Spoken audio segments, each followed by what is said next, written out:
From Lewis in the Black Horse Pub.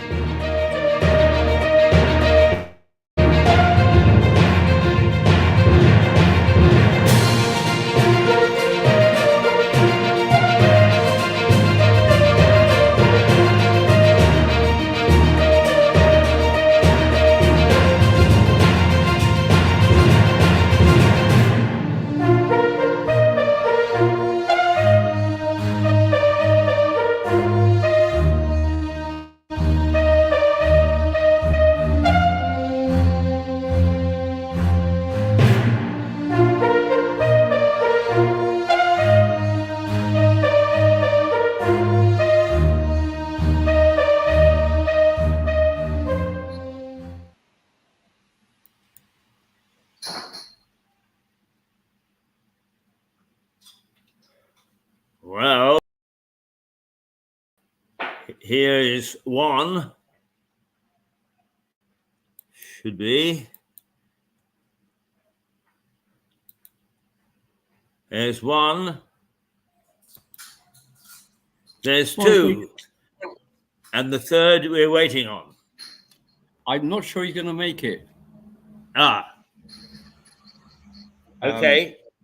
He's got a family commitment. I was just going to ask you, Keith. You've been at the Black Horse now for just a week or so, I think it is. No, actually just one session last Friday. Right. How are you finding it there? Excellent. They're very, very helpful. It's spacious. We are placed right in the window where people can see us. Everybody's helpful. It is reasonably quiet. There's just Ada and myself, the cleaning lady, and all in all, not too bad. Good. And so, albeit they wouldn't want to do it today, if people wanted to come and see the magic of TV production, they could go and stand outside the window behind you there.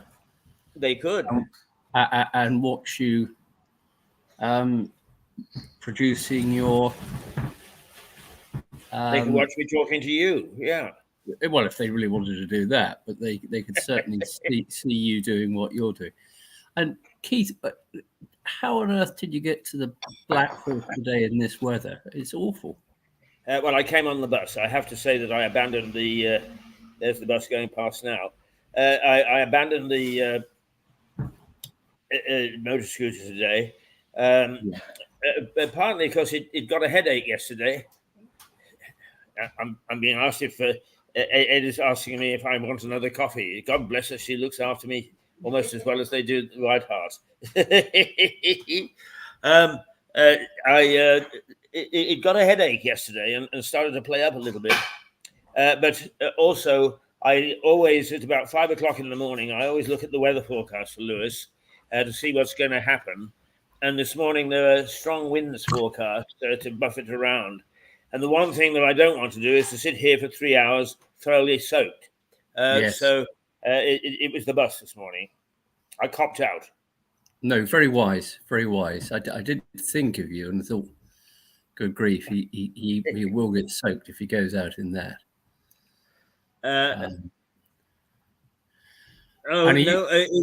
wonder if I could ask you to do a technical thing. Could you send the link to... for some reason, Hotmail does not like Phil's email. He's just text to say no link. I thought he'd sent an email through saying that he wasn't able to join us, but well, that was 24 hours ago. With Phil, as you know, it changes by the minute. So he sent another one last night saying yes, he would be on deck. Well, he's a fickle boy. Let me see what I can do. It's very kind. I mean, I can send it again, but for some reason, it just does not seem to like. The two systems don't seem to like one another. It gets through to everybody else, but not his.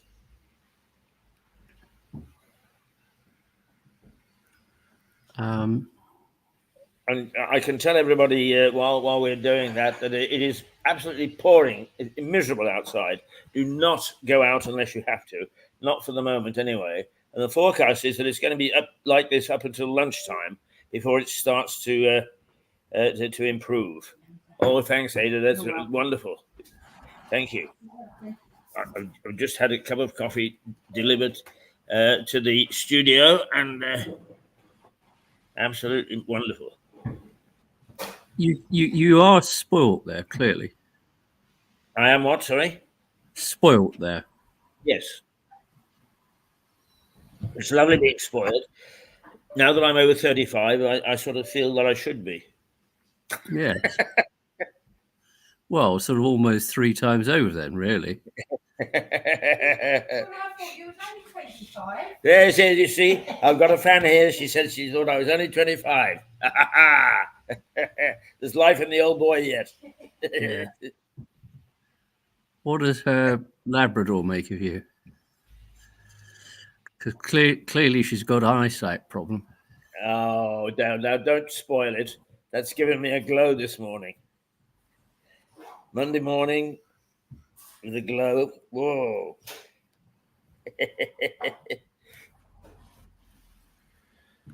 Right.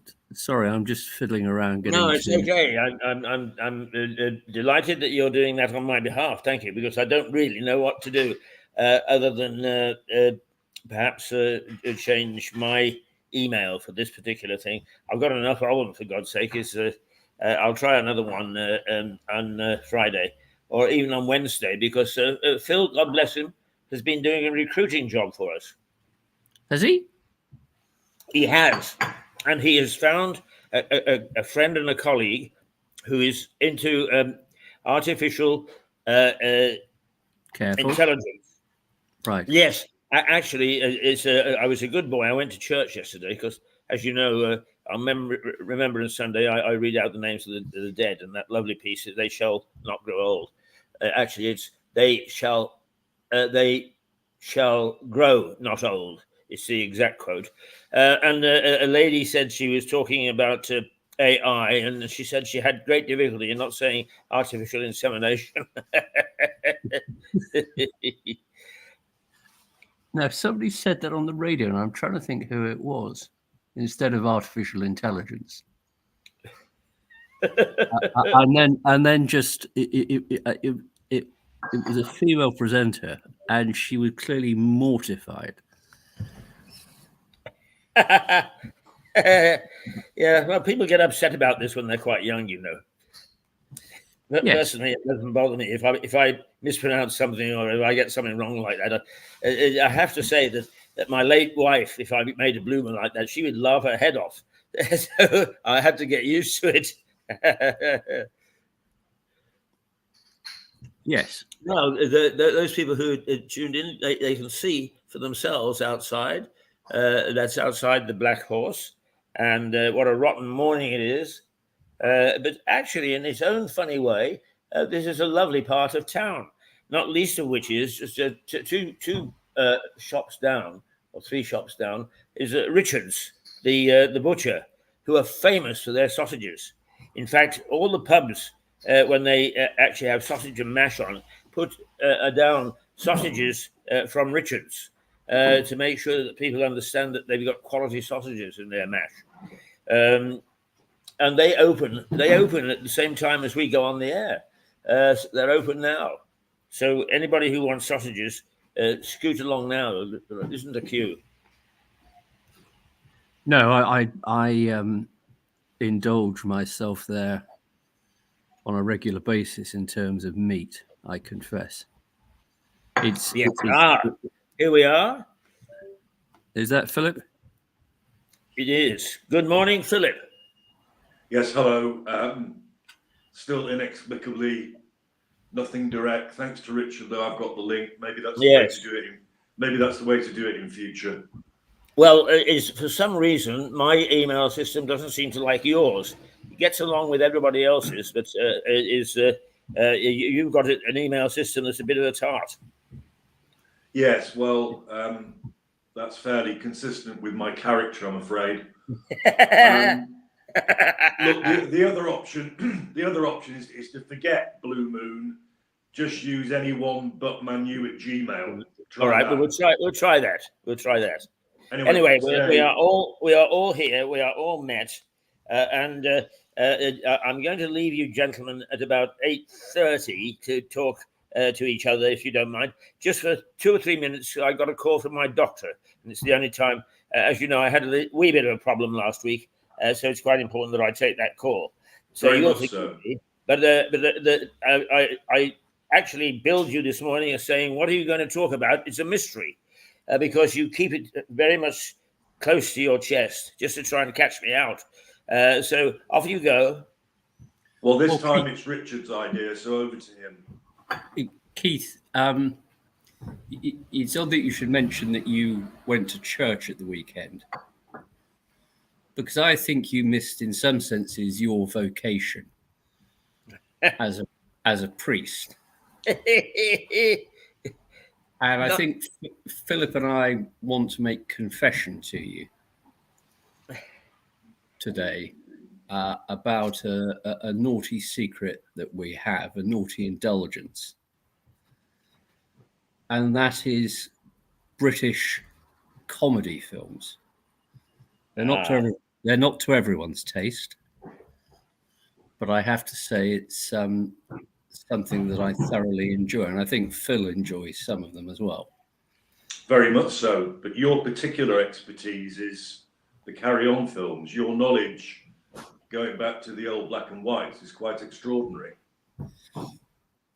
Yeah, it's not something I advertise too widely, because as with a lot of British comedy, it has a sort of end of the pier quality. The innuendo, going back, you could trace it back through Round the Horn and those end of the pier comedians. Quite so. Well, that's its genesis, isn't it? Completely, well, yeah. Course, John Henty will be delighted that you raised this topic, because he is either president or secretary of the Max Miller Society. Well, Max, who was local, of course, if not in origins, but based in Brighton, was the absolute epitome of it. Because, in fact, there's virtually no film. There's some filming of his. There's some radio work of his, but you need to read the scripts. And in fact, when it comes to it, they're not half as rude as people suggest. And I think it was a clever marketing ploy by Max and his rather overpowering manager wife to draw the crowds in, because the crowds wanted to go and see something a bit saucy. And so they made it seem as if he was going to be even ruder than he was. But anyway, there we go. I'll ask John about that on Wednesday, see whether he agrees with you. Anyway, Phil, I'm going to hand over to you, because you've got some comments on British comedy films. Before we do, we priests aren't totally innocent. I'm sure that you've seen the TV series Father Ted. Oh, yes. Oh, good heavens, yes. That immortal line from Dougal when he's asked whether he wants his pizza in 4 slices or 8, and he says, "Oh, only 4, Ted. I couldn't manage 8." Yes, and whenever I watch it, I think of Father Jack, and I think of you, Phil. I have to say. That is, you're not the only person who likens me to Father Jack. The episode where he was actually sober is probably the funniest of the lot. Oh, yes. Yes. Because it illustrated, didn't it, that until that day came, he was seeing everything in double vision, which I found absolutely hilarious. Yeah. No. But anyway, British comedy films. I'm going to leave the carry-ons to you, Mr. B, but I'm going to start with Alec Guinness, who was simply wonderful in films like The Lavender Hill Mob. The Lady Killers was superb. Yes. And then, of course, he played virtually every male role in Kind Hearts and Coronets, did he not? Indeed, he did. Which had for a comedy, it was a rather dark comedy, and it had a real plot to it, I thought. Alistair Sim,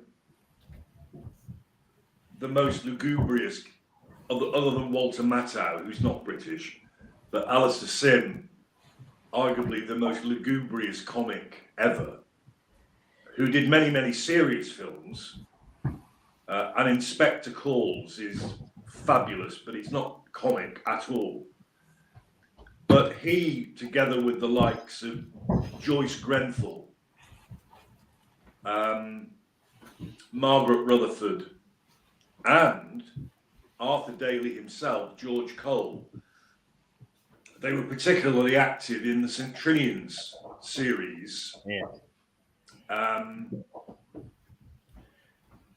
Blue Murder at St. Trinian's, 1954. No, sorry.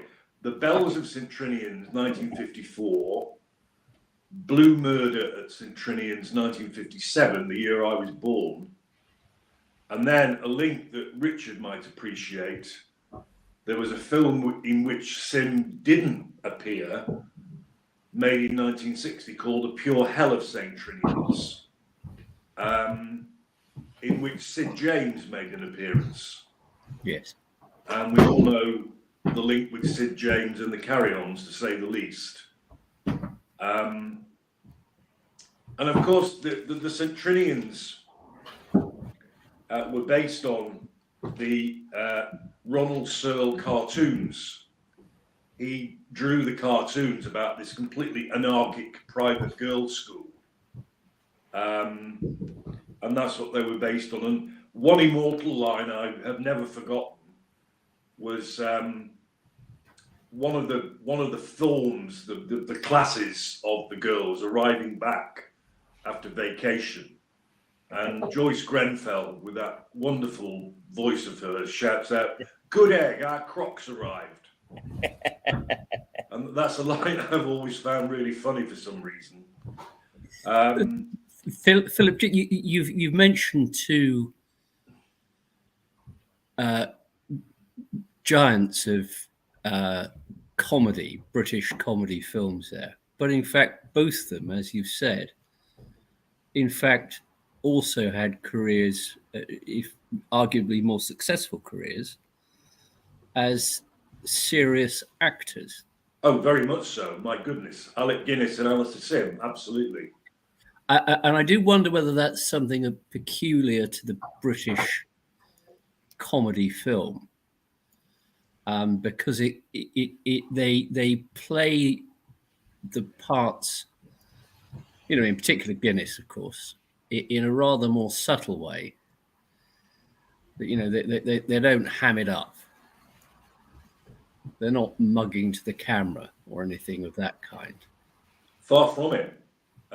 Although I have to say, in the two St. Trinian's films that Alistair Sim appeared in, he actually played female roles. Yes, He didn't play a male role in any of them. Oh, well, I think he did. Oh, really? Yeah. In one of them, he played the headmistress, you're right. Yes. But in one of them, he played the headmistress's rather dodgy brother as well. Right. Yes, no doubt you're right. I missed that one. Sorry about that. No. Well, another but very genuine comedian was Norman Wisdom. Yes. Trouble in Store, which he co-starred with Margaret Rutherford, who again was a superb personality and character actor, actress. Of course, The Bulldog Breed, all about the Navy, which I remember. Again with Rutherford in Blithe Spirit, which is a very ironic comedy, if a comedy at all. But Wisdom was able to make anything funny, I thought. And The Happiest Days of Your Life are the ones I remember. Do you recollect any of those, Richard, or was Wisdom not your taste? No, I do recall them. I think I'd put him into the category of a comic actor who hasn't quite passed the time issue. I don't find him funny anymore at all. I have to. No, I can relate to that. I understand that. He's a master of slapstick, of course. Yes, well, he was. That's the point, Keith. It was all slapstick. He was big in Albania. That's right. You're absolutely right. I was going to mention that. They idolize him in Albania. Yeah. Yes, you've reminded me. Yes, big in Albania. Well, there's a credit. I think his son ran a sports shop in Haywards Heath for a number of years. Right. So there is a sort of local connection there. But I think that sort of slapstick comedy, I could see would have an eager audience on the continent. But I think we've rather grown out of it in this country, perhaps. Before we move away from Alistair Sim, can I say, and particularly since we're coming up to Christmas, as we're reminded now at every turn, is that I thought one of the funniest films that he ever made, and Christmas is not Christmas unless I see it, is his version of Scrooge in A Christmas Carol. Masterful. When he sits on the stairs with the cleaning lady that he's just scared the SHIT out of, and turns it into absolutely sublime comedy, is really the mark of a master comedian. Agreed. A film that is on its own, because it's the only one that was made by these two that I'm aware of, was, of course, The Plank. The Plank with Eric Sykes and Tommy Cooper. Yes. Which was very gentle and very funny in its own way. And I remember when Sykes was put on This Is Your Life, Cooper turned up holding a plank. And it was obviously staged. Eamon Andrews was the compere, as you can imagine. So Cooper, who was a very tall man, walked in with a plank over his shoulder. And I mean a proper builder's plank. And he started waving it around. He started looking at people, hello. Spike Milligan was in the audience. And Spike was beside himself with laughter. He almost fell off his seat, literally, with Cooper's antics. But that was The Plank. Now, my, I think, final worshipful or worth worshipping comedy actor is Peter Sellers. Mm-hmm. The dark comic in him was he played Dr. Strangelove. He also played in the same film the rather posh Air Force officer who ends up marooned in a US military base run by a tyrant of an officer who decides that they're all under attack from communists, and proceeds to defend the premises against what were in fact American troops. All rather dark stuff. And as you know, the film ends with the one plane that they couldn't recall dropping its nuclear bomb, triggering the doomsday machine. But Strangelove, as a character, as an ex-Nazi fanatic professor, and the support, there's one particular scene where the American general, not the one in the not the commie, anti-commie one, but there's this TV screen, as we would call it, behind him, Strangelove, the American president, and the Russian ambassador. And on that screen, you can see each B-52 heading towards Russia. And as each one is called back, that one disappears. But it gets less and less, but they can't get one back. And I think the American commander-in-chief was George C. Scott. I could be wrong.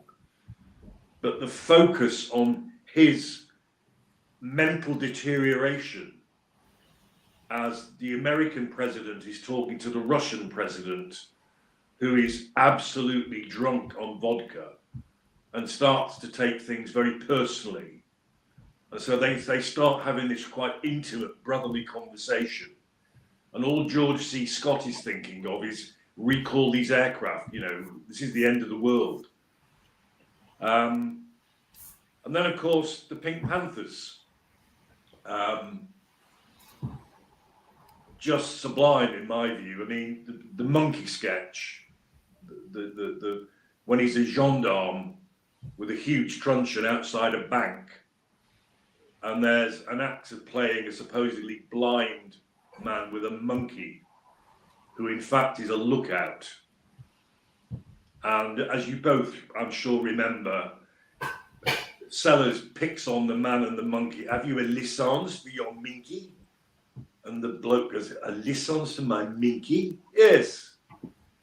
I can't see you. Who are you? I'm an officer of the law. The law? Yes, the law. Regulation, and it just goes on. And all the time this is going on, the bank is being robbed. Yes.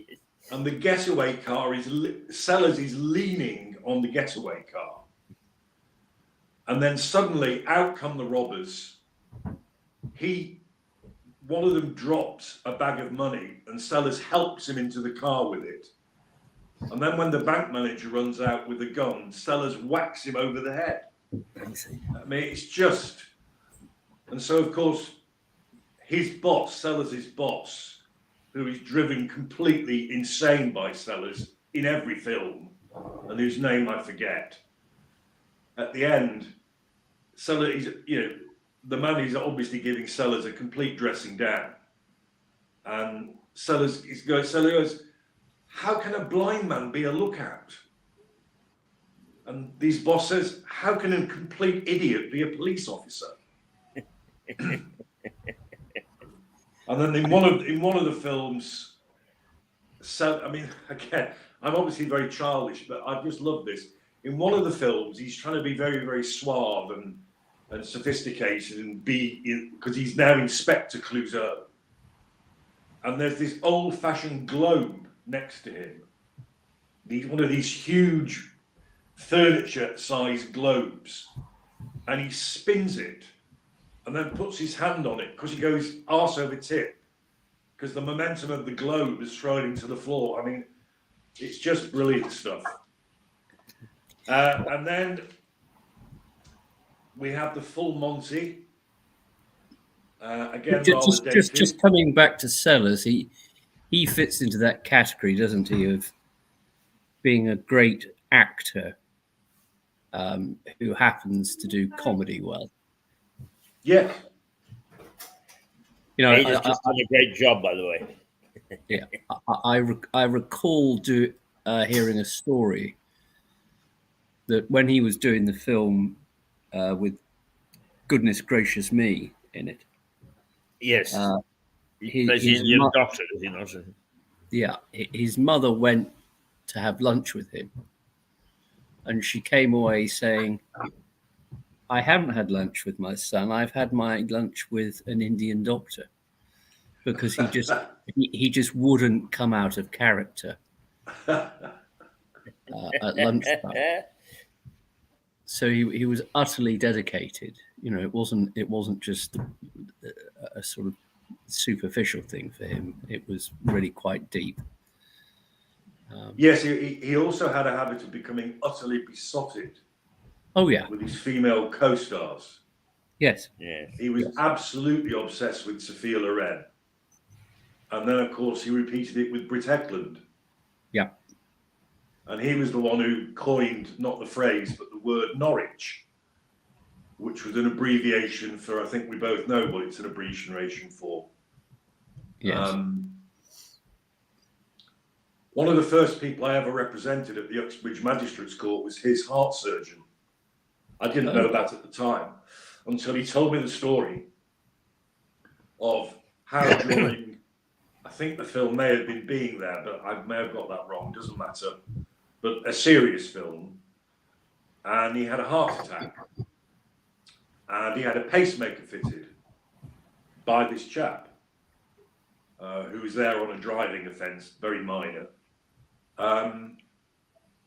And Sellers was a yoga fanatic, and the surgeon or whoever said to him, "Look, the electrodes in your heart, you've got to rest and let them gel." That's not the right word, but you know, you've got to let the ventricles, the flesh take to the electrodes so they're secure and they work. So, for example, Peter, don't go home and stand on your head.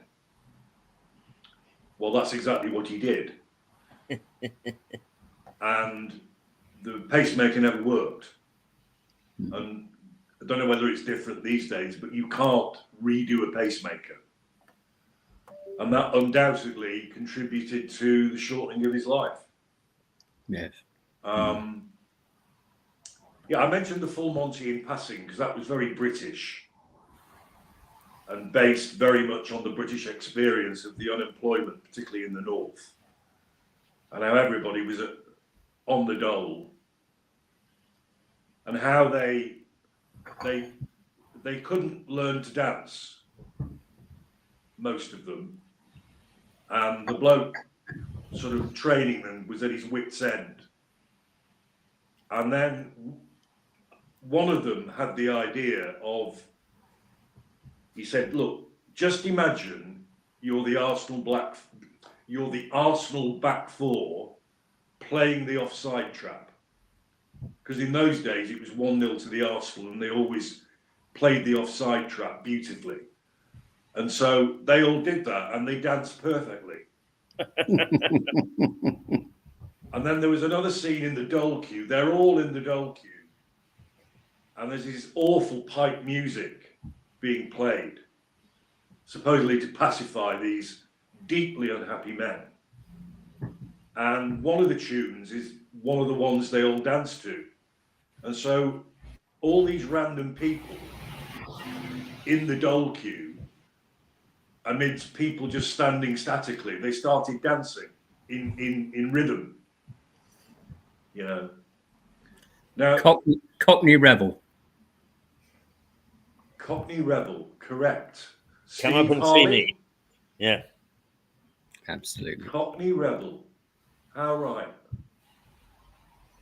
Well, the final genre you suggested to me, Richard, was the Curtis films, but these are not my scene at all. These are romantic comedies. So the classic, which I did watch, was Four Weddings and a Funeral. But of course, there were a number of others he did. I mean, are they to your taste? No. No, nor me. But I imagine the opposite sex will watch them. Oh, if one's on, I have to forfeit the television. There's no question about it. Anyway, that's my little one-sided resume of my favourites. Yeah. If you had to pick one out, Phil, recommendation for The One Man and His Dog, what would it be? Well, actually, it would be Dr. Strangelove. Yeah. By a country mile. But that's not to demean the others. No. One of my favourite pieces of music is Cockney Rebel and Come Up and See Me. I think it really quite amusing. But I saw I've forgotten his name. The guy that sings it he did it in concert about a year ago, and it was shown on YouTube or somewhere. And he's as good now as he was then. I'm sure. Isn't he Steve Harley? Yeah. Steve Harley? Right, Steve Harley. Yep. Yeah. Yep. Well, I must look that up then, Keith. If it's on YouTube. Yep. I think one of the funniest, to me again, scenes in a film ever, and this is where Richard comes in now, but it's in Carry On Up the Khyber. And it's the dinner party scene. It's the dinner party scene, which is absolutely sublime. Yes. There they are, under attack. The ceiling's coming in, the windows are being smashed, there's bullets flying over their head. There's Sid James, there's Roy Castle, and the others, and they're just carrying on at a civilized dinner party, very British, very colonial, as if nothing is happening at all. Absolutely sublime. Yes. Well, moving on to the Carry On films, if we may, which is my specialist mastermind topic. Yeah. If I were ever to get on there or choose to go on there. I'm yet to be aware of a university that does a master's in the Carry On films. I'd be tempted to sign up for one if there were. It's an interesting reflection of the way the British film industry developed from 1958 onwards. There's 31 Carry On films, which makes it the biggest British film franchise ever, and that includes James Bond, for example. And they start with this is the interesting sort of, on one level, arc of what happened. They start with some really bland films, late 50s, very gentle comedy, nothing that's going to make you laugh out loud. The first of which, was, of course, was Carry On Sergeant, the phrase that would be used by an officer to a sergeant to get the men to do something. And that's where the Carry On term came from, and so they adopted it for the other films in order to keep a sort of continuity within the films. In fact, a couple of them don't technically have Carry On in their titles, but everyone adds it anyway. So you can skip just about the first 5 Carry On films. Just don't bother with them.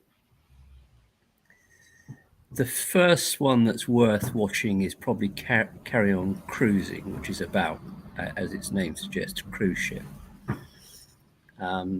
Doesn't have the usual ensemble cast in it, but it's getting there. A couple later is Carry On Jack, which is worth watching. Yeah. If for no other reason, because Juliet Mills is in it. And she is, I have to say, just beautiful in it. Breathtakingly beautiful. And again, a proper actor who plays comedy very well. Yep. And a lot of the ensemble cast in the Carry On films, in fact, were much more subtle than people give them credit for, and were much better actors than people gave them credit for. Carry On Cleo is a must watch, and it's you made me laugh already. Yeah, Sid James in that. Yeah, and it's an example of, because they were low budget films. You know, the principal actors were paid at the most £5,000 per film, which is poor rates, but the producer was keen to keep the budget down as much as possible. And so, for example, in Carry On Cleo, where they have what looked like some rather impressive sets. Yes, they were impressive sets. They're impressive sets from another film, a serious film, that they just nabbed and used after the serious film had been completed. What, Antony and Cleopatra? I don't know if it was Antony and Cleopatra. I suppose it might have been, yeah. And the other odd thing about it, I'm trying to remember the name of the lady who played Cleo, because I thought she was brilliant. Yes, she went on to be a stalwart of Coronation Street for a number of years. That's right. Yeah, but I thought she played Cleopatra beautifully. Oh, yes. But the most famous line, of course, from that film is Kenneth Williams, having been playing Julius Caesar and having been stabbed, says, "Infamy, infamy. They've all got it in for me." Yeah. Now what actually happened is that just brilliant. Talbot Rothwell, who was the principal writer for this sort of excuse me, as it were, golden age of Carry On films. It's the middle section that are worth contemplating. He didn't write that line. Dennis Norden and Frank Muir wrote it for another comedy program. And they went to him and said, "Can we buy that line from you, please? Because we want to put it in our film." And they sold it to him. How interesting. So it is a classic. Yeah. Everybody who's ever watched the film will remember it. We should dwell on Kenneth Williams, because he was quite extraordinary. Yeah, but perhaps I can come on to him in a moment. I just want to skip down.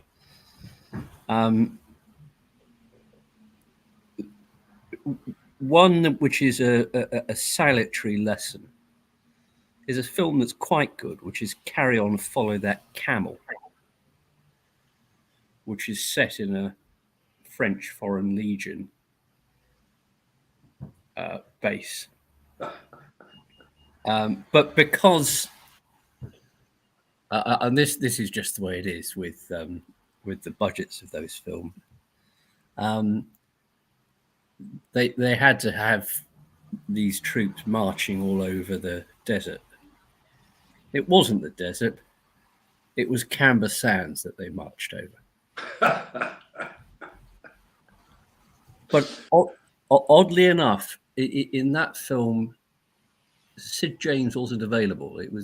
There was the usual Sid James role, if I can put it that way, clearly written for him, and he became unavailable because of other commitments.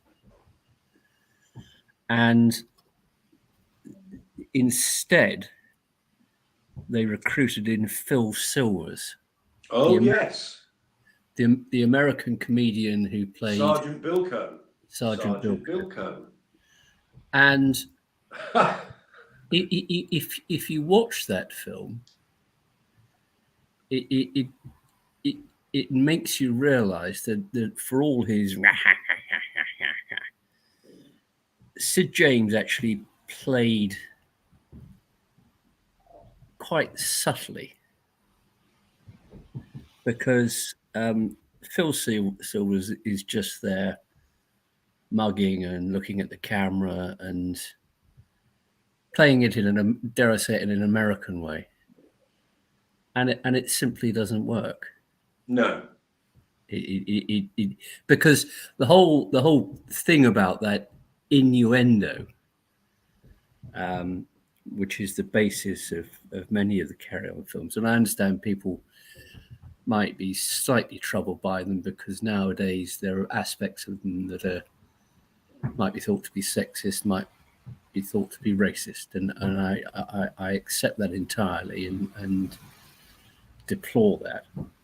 But Phil Silvers just plays it not as an ensemble piece, but for himself, and there's no subtlety to it whatsoever. I'm sure Sid was much missed. Again, just random stuff that's making me giggle again is, I think it was in Up the Khyber, it could have been in other films as well, but the word tiffin was a euphemism for him taking some woman in private and having his wicked way with her. Well, it was mainly referring, Sid James referring to his wife, played by Joan Sims. Yeah. Who, interesting little factoid if you're interested in these things, she is the actor who appeared in the most Carry On films. And she played a whole range of different characters, unlike others. You know, Sid James played Sid James. You knew what you were getting. Joan Sims could vary her performances in a range of ways. But yes, because he is the governor, gets caught in the northwest of India, gets called away to go and do something, and she says, "Oh, what about our tiffin?" He said, "We'll have to wait." Shit, it wasn't like that when we were in Delhi. We'd have tiffin twice a day. You know, there's nothing rude about that at all, but you can see, and you're quite right to say, Phil, that the closing scene of that film, the dinner party, is, I think, one of the great scenes of any 20th century British comedy. Absolutely. It speaks volumes about the sort of stoical British. Oh, I mean, it's exactly that. There's no other way of putting it. It literally spoke volumes. Yeah, and they brought it off beautifully. Yes, And there's Peter Butterworth there. Oh, Peter Butterworth, that's it. And he's gradually panicking and going mad. Yeah. Because no one else is taking any notice of what's going on, and there's a string quartet. That's right. who get sort of all their instruments blown up, and they stand back up and start playing these broken instruments, nevertheless, all of which are by now out of tune, as if nothing had happened. And as you say, Butterworth is imploding, yes, which is exactly what George C. Scott was like in Strangelove. Yep. It's that sort of almost Ina Barber's type commentator who is reacting like everybody else would, but it's the only one, and it just makes it even funnier, that contrast. Apparently, the Carry On films found favor in America because they deem them to be rude and not dirty. That's an interesting distinction, isn't it? I think that's a fair way of describing them. Yes, but it's a very British end of the pier style humour. Yes, sort of something that you can giggle at without being offended by. Now, what about your phone call, Keith? No, I'm waiting on it. All right. Khyber is the one Carry On film, part of which was shot outside of England. The majority of them were shot at the studios. There was the Canberra Sands for Follow the Camel. So they thought, right, we need to go somewhere that's going to represent the Khyber Pass. Did they go to the Khyber Pass? No, they went to the Brecon Beacons. and there are people there, locals, and I read articles about this, who still speak very fondly of the 4 weeks that filming took place, and they had all these, relative stars staying around. I have to say, after that, I'm skipping over a lot of them. The films deteriorate, not in the same way that they started badly by being too bland, but they became less funny and more rude. Which contributed to by Barbara Windsor, in my view.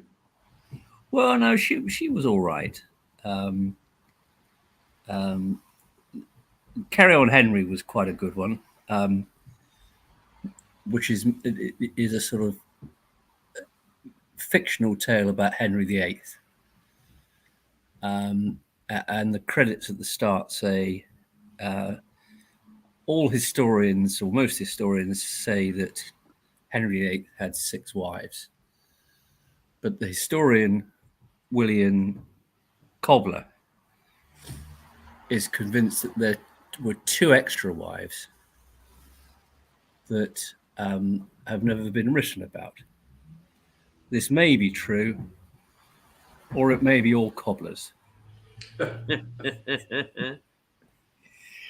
And then they just sort of fall into really smut. Carry On Girls is worth referencing because, in fact, it was shot in Brighton. Oh, never seen that one.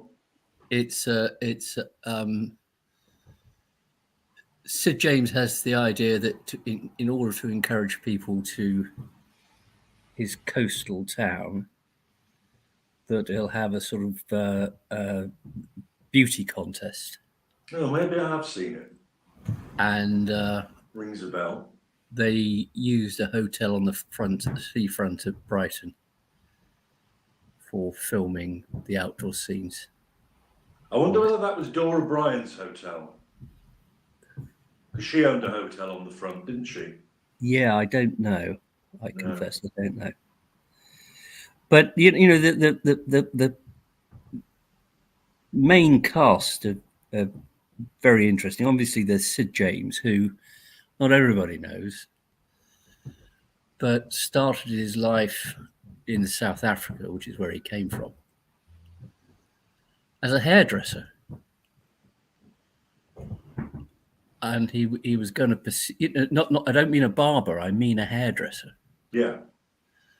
And pursued that for a while, I think at the instigation of his mother, but then came over here to pursue a theatrical career. Dear old Kenneth Williams, you mentioned, Philip. Yes, I did. A man who I think was often troubled, was a very talented actor and knew it. And I think he always felt that he wasn't taken seriously because he was doing the Carry On films. So he had, which is a shame. He had a sort of love-hate relationship with the films. On one level, he rather enjoyed making them, but on the other hand, he felt that they held him back in terms of being treated seriously. Well, Michael Parkinson had him on Parkinson twice, and Parkinson recollected it because this was on an interview with Parkinson himself when he was alive, and he said we hated each other. Williams regarded me as a northern ignorant upstart, and I have to say I regarded him as a rather stuck-up southerner. And he said by the end of the second program, we were hating each other so much, we were like, quote, two dogs sniffing around, unquote. I think I know what that means, but yes.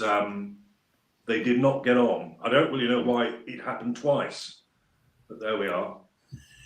It's odd because, in fact, there is a TV program of Williams going around the bit of central London where he grew up, and he came from a very modest background. The voice was a sort of, perhaps not an affectation, but something that he acquired in order to pursue his acting career.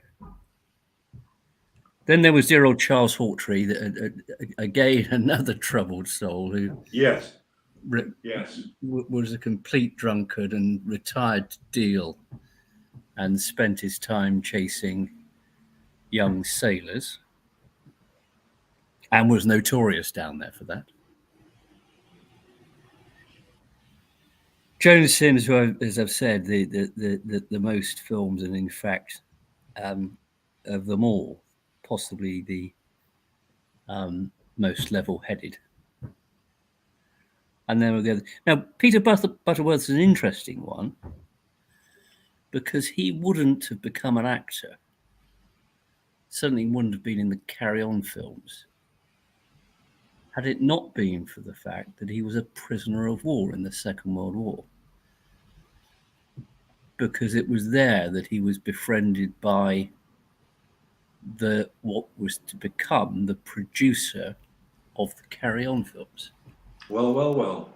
Who liked him so much that he gave him, to begin with, a couple of modest parts, and then he got bigger and bigger parts.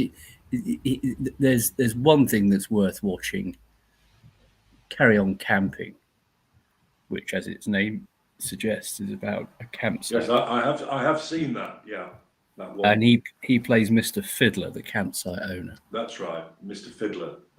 And again, it's not overplayed, but he's playing it as a a proper rogue. Yeah. Gentlemen, we've just come up to chatting for an hour. Fascinating has been. I think we have to make room for others. So thank you very much, as usual. Phil, we may see you on Wednesday. No, you will see me on Wednesday together with my neighbour and friend. Okay. Now, on that point, there'll be no Richard Barton to send me a link. So can you use we'll make sure that we get in touch with you well in 15 minutes ahead to make sure it's working. Yeah.